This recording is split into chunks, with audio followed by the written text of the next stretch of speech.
Oke, Assalamualaikum warahmatullahi wabarakatuh. Untuk hari ini saya akan berbagi tentang aplikasi yang nanti akan digunakan di KPPS ya untuk pemilu 2024. Oke, aplikasi ini hanya untuk membantu perhitungan yang akan nanti dilaksanakan. Baik itu C hasilnya dan daftar hadir ya. Oke, yang pertama ini ada petunjuk, kehadiran, terus C hasil presiden, DPR, DPD, DPR RI, dan kabupaten, provinsi, kabupaten, terus DPT ya. Nah, untuk petunjuknya nanti bisa diisi di sini dan nanti dimasukkan data, misalkan data nama desa ada di double ya ini. Ini aja nanti diisi sesuaikan TPS, terus kecamatannya. Nah, untuk sementara nanti kalau misalkan yang dari kabupaten luar bisa koordinasi dengan saya. Untuk ini hanya untuk Bogor ya, Jawa Barat untuk Bogor. Nah,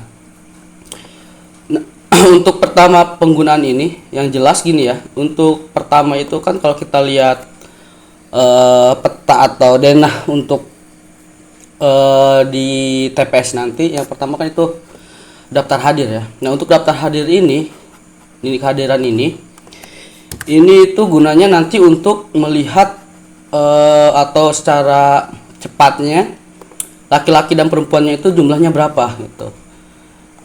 Terus ini C hasilnya nanti dihitung juga. Kalau sudah balance nanti bisa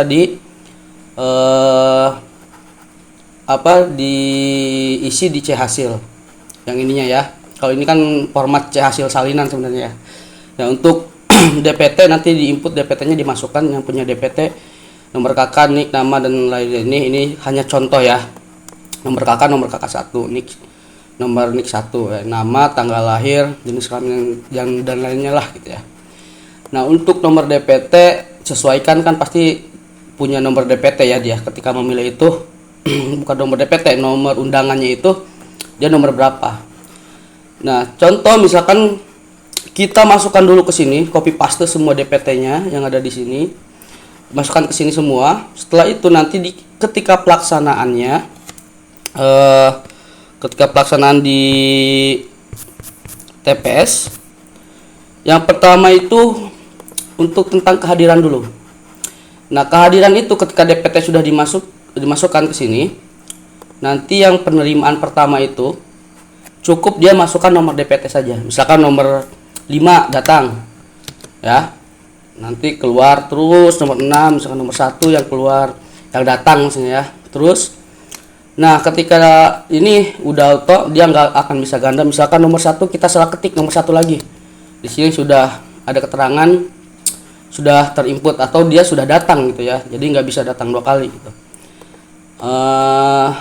Di sini ada keterangannya, laki-laki berapa, perempuannya ada berapa, jumlahnya berapa. Nah, ini untuk daftar hadir yang ada di DPT nanti. DPT-nya hadirnya segini.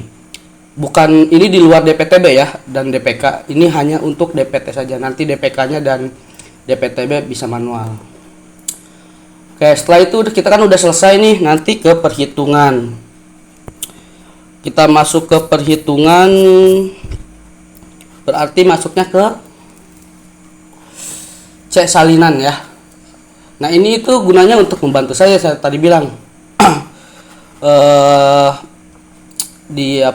ini untuk membantu nanti perhitungannya. Sama ada PPS, ini sama aja untuk untuk kode ini hanya untuk membantu saja. DPT-nya ini dapat dari sini, nanti di petunjuk diisi dulu DPT-nya ya.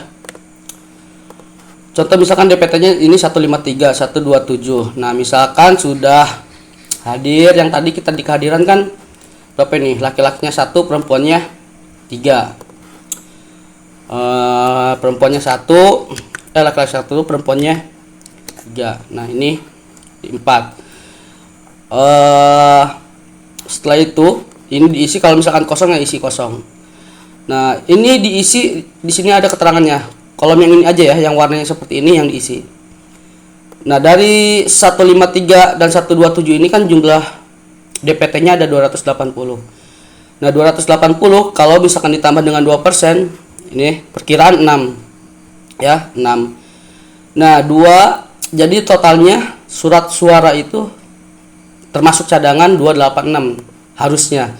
Tapi di lapangan mungkin di lapangan ya, mungkin di lapangan ada yang kurang atau ada yang lebih. Nah, di sini diisi saja sesuaikan dengan realitanya ya, yang real. Misalkan sesuai ya, surat suaranya yang datang itu 286.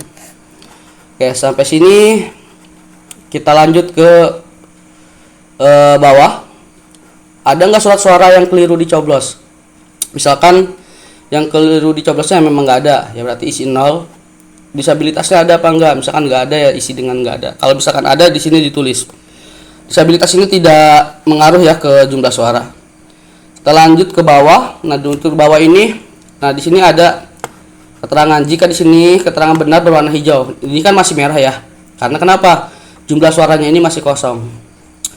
Nah, di sini yang datang itu ada 4 orang. Nah, ini kan ini karena ini ya, bukan komanya kita isi dengan 1, misalkan nomor 1 punya suara 1, nomor 2 punya suara 1, nomor 3 punya suara 1, tidak sahnya 1. Jadi jumlahnya 4. Nah, benar gitu ya. Suara sah dan tidak sahnya ada 4. Yang datangnya juga karena ada 4 orang.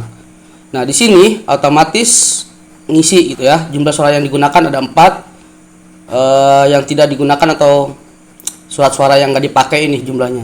Nah, ini nanti tinggal diisi aja ke C hasil yang besar itu ya. Kalau dulu mungkin apa, C pleno gitu ya. Sekarang kan ganti namanya C hasil, dan ini namanya C hasil salinan. Oke, untuk yang lain DPD sama gitu ya. Ini udah saya isi juga ke bawah. Terus DPR RI juga sama. Kalau DPR RI nya sama, suara partainya berapa, suara calonnya berapa. Terus provinsi. Terus ada DPRD kabupaten. Nah, ini nanti tinggal diisi saja. Oke, mungkin simpelnya kayak gitu ya. Nah, untuk petunjuk nanti ada di sini. Untuk kehadiran, nah ini ya, kita kosongkan. Nanti cukup diisi yang ada kolom kuningnya aja. Misalkan yang ini kan udah otomatis dia nggak bisa ngisi itu ya. Ini nggak bisa ngisi, jadi bisa isinya di kolom kuning aja. Misalkan yang hadir pertama datang, misalkan nomor DPT nomor 5, cukup tulis aja nomor 5 gitu ya. Nomor 2. Nah, karena tapi di sini harus diisi dulu. Di sini dipastikan di sini ya DPT-nya. Oke, terima kasih. Assalamualaikum warahmatullahi wabarakatuh.